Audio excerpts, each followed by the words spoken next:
renting to own can be risky. And risky in a sense where you provide a deposit up front, you pay a monthly payment for a certain time being with the intent to pay off a balance at the future. You also agree to maintain the building in the condition that you received it, or better, but not worse. So there are ways that you can forfeit your contract. And so one being you falling behind on your monthly payments. Based off your contract, you have 90 days to bring your payments up to date, inclusive of all late fees.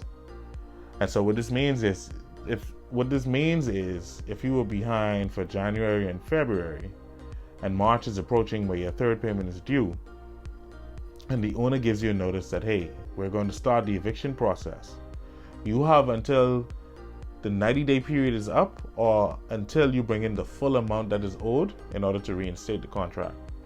So you can lose the contract based off of non-payment from your monthly payments.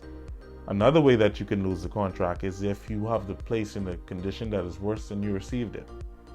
And so say, for example, if you were to take over a home that was occupiable when you first got it, and after a period of about a year, 2 years or so, there were damages done to the place based off of you making these damages or persons visiting the property making the damages to the home. And so the owner can give you a notice to fix these damages.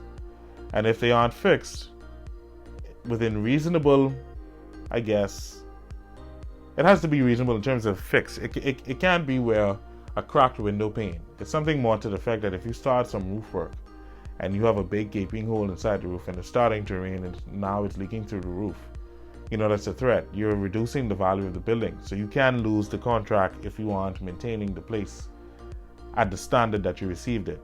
Okay?